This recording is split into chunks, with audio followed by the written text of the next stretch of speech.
नमस्कार, मैं डॉक्टर प्रीति गुप्ता, लक्ष्मण सेठ हॉस्पिटल आईवीएफ सेंटर झांसी से। आज मैं आपको बताऊंगी इक्सी के बारे में। बिकॉज़ बहुत सारे लोग पूछते हैं आईवीएफ इक्सी दोनों में क्या अंतर है, क्या करना चाहिए। कई जगह इक्सी का प्रोसीजर में कि कुछ एक्स्ट्रा चार्जेस भी लिए जाते हैं, ऑल्दो हमारे सेंटर पे वो नहीं लिए जाते, बट कई जगह लिए जाते हैं तो लोगों को लगता है कि इक्सी ज़्यादा बेटर है। सो आज मैं बताऊंगी व्हाट इज़ इक्सी, क्या करते हैं, क्यों करते हैं, क्या फ़ायदे हैं, क्या नुकसान है ना। सबसे पहले जो फुल फॉर्म है इक्सी का, that is intracytoplasmic sperm injection.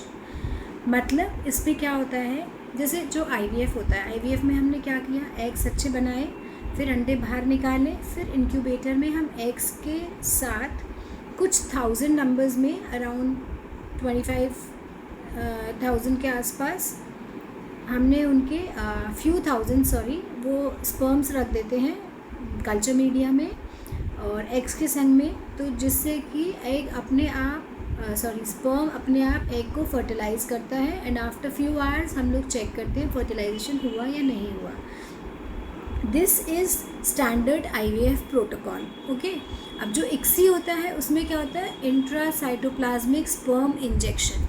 उसमें हम लोग क्या करते हैं कि हमने एक ओवम लिया, एक स्पर्म लिया और एक मशीन होती है, माइक्रो मैनिपुलेटर होता है, एक माइक्रोस्कोप होता है जिसके अंदर हम देख के स्पर्म को अच्छा सा, जो हमें सबसे अच्छा स्पर्म लग रहा होता है एम्ब्रियोलॉजिस्ट को, वो स्पर्म की टेल हटा के फिर उसको ओवम के अंदर डाला जाता है, जिससे कि फर्टिलाइजेशन की हर चांसेस बहुत ज़्यादा बढ़ जाते हैं, जो कि आईवीएफ में कंपैरेटिवली हमें पता नहीं होता कि सब फर्टिलाइज होंगे या नहीं होंगे। सो नाउ हमें क्यों इक्सी करनी चाहिए। ओके, बहुत सारे कॉजेज़ होते हैं, जैसे जिनमें मेल फैक्टर इनफर्टिलिटी है, जिनमें हस्बैंड के शुक्राणुओं में कमी है, जैसे किसी किसी में काउंट कम होता है जिसे हम लोग ओलिगोस्पर्मिया कहते हैं, किसी किसी में उनकी मोटिलिटी कम होती है जिसे हम एस्थेनोस्पर्मिया कहते हैं, किसी किसी में उनका शेप और उनका जो वो ख़राब होता है जिसे हम टेरेटोजोस्पर्मिया कहते हैं, किसी किसी में तीनों चीज़ें हो सकती हैं जिसे हम ओलिगो एस्थेनो टेरेटोजोस्पर्मिया कहते हैं। सो जो मेल फैक्टर है, तो इस केसेस में हमें क्या करना पड़ेगा, हमारे पास इतने ज़्यादा स्पर्म्स नहीं होते कि हम ऐसे ओवम के संग छोड़ दें उसे और फर्टिलाइजेशन का वेट करें, इतना ज़्यादा नंबर नहीं है। दूसरी चीज़ है, कोई पेशेंट का अगर नसबंदी का ऑपरेशन हो चुका है तो उसमें हम लोग को टेस्टिस से स्पर्म्स निकालने पड़ते हैं, तो हमारे पास उसमें भी इतना ज़्यादा नंबर नहीं होता कि हम लोग नॉर्मल आईवीएफ करने के लिए छोड़ दें। तीसरी चीज़, कई लोगों के अपने नेचुरली ट्यूबल ब्लॉक्स होते हैं और टेस्टिस में उनके स्पर्म्स होते हैं लेकिन बाहर नहीं आ रहे होते हैं, तो उसमें हमें टीसा करना पड़ता है, जिसमें कि हम टीसा या पीसा करना पड़ता है, जिसमें हम उसके अंदर से शुक्राणु के जो कोश होता है उसके अंदर से स्पर्म्स निकाल के फिर इक्सी करते हैं। एंड चौथा, कोई पेशेंट अगर पैरालाइज्ड है और वो स्पर्म्स उसमें नहीं आ रहे हैं तो फिर हम टेस्टिस में से निकाल के कर सकते हैं, राइट। तो ये तो हुआ mail factor.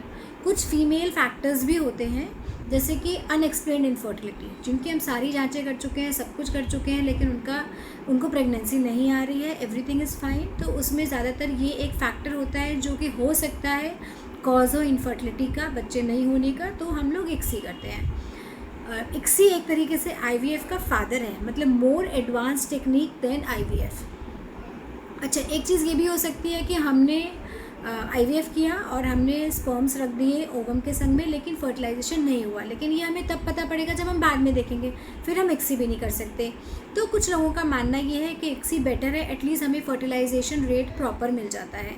So there are two school of thoughts. एक स्कूल ऑफ थाट ये है कि अगर हम आईवीएफ कर रहे हैं तो आईवीएफ में क्या होता है, नेचर सेलेक्ट करता है, मतलब भगवान सेलेक्ट करता है, जो बेस्ट स्पर्म्स होते हैं वो अंदर जाके फर्टिलाइजेशन करते हैं, जबकि इक्सी में ह्यूमन सेलेक्ट करता है, तो there can be an error. Okay, so कई लोग होते हैं दे प्रेफर आईवीएफ, कुछ लोग होते हैं दे प्रेफर इक्सी, ये डिबेट चलता रहता है। सो सबका अपना अपना है, किसको क्या चीज़ बेटर लगती है। सेकेंडली, कई बार ये भी होता है जिनका पहले भी आईवीएफ फेल हो चुका है, सो उनके में ये कॉज हो सकता है कि इनका फर्टिलाइजेशन नहीं हो रहा हो, तो उनमें भी इक्सी प्रेफरेबल होती है। किसी किसी में जिनकी फैमिली में कोई डिजीज़ हैं जिनकी हमें जेनेटिक टेस्टिंग करनी है, उसके में भी हमें इक्सी करनी पड़ती है, बिकॉज़ अगर हम आईवीएफ करते हैं तो कुछ स्पर्म्स पुराने उसमें लगे रह सकते हैं, जिससे कि हमें पता ही नहीं पड़ेगा कि हमारा जो मतलब स्टडी है वो प्रॉपर नहीं आएगी, तो उसमें हम लोग ICSI ही करनी पड़ती है। सेकेंडली क्या होता है, IVF में हम लोग जो एग्स के ऊपर क्यूमुलस होता है उसको हटाते नहीं हैं, हमने सीधे एग्स के संग में, मीडिया के संग में स्पर्म्स डाल दिए, फ्यू थाउजेंड स्पर्म्स।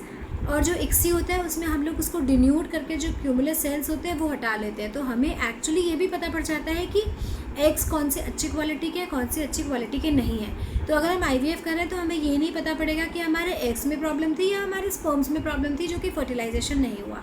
ICSI कर रहे हैं तो एटलीस्ट हम डिन्यूट करके हम माइक्रोस्कोप में देख लेते हैं, हमें पता पड़ जाता है कि एग्स की प्रॉब्लम तो नहीं है, कितने अच्छे मैच्योर हैं, N2 एग्स हैं, कितने ख़राब हैं। ओके। एंड सेकेंडली आजकल बहुत सारी चीज़ें आ गई हैं टू और ज़्यादा एडवांस्ड, ICSI से और ज़्यादा एडवांस्ड, जैसे कि कहते हैं एक होता है PICSI। PICSI में क्या होता है, हम लोग उसका प्रॉपर एक मीडिया होता है, उस पर हमें पता होता है कि उसमें स्पर्म्स अच्छे से चिपक जाएंगे, जो अच्छे स्पर्म्स होंगे, फिर हम उसमें से स्पर्म्स निकाल के उससे ICSI करते हैं। एक और चीज़ होती है IMSI में क्या होता है कि हम लोग और ज़्यादा एडवांस्ड माइक्रोस्कोप होता है जो और हज़ार गुना उसको बड़ा करके स्पर्म को दिखाता है, जिससे हमें पता पड़ जाता है कोई हेड का डिफेक्ट या कोई टेल का डिफेक्ट या कोई डिफेक्ट तो नहीं है, कौन सा स्पर्म सबसे अच्छा है। एक और चीज़ होती है माइक्रोफ्लूइड ICSI में क्या होता है कि 3-4 चैम्बर्स होते हैं, स्पर्म्स पूरा घूम के जो बेस्ट स्पर्म होता है वो 4th चैम्बर में आता है, उससे फिर हम ICSI करते हैं। So these are 3 more advanced ways of doing ICSI।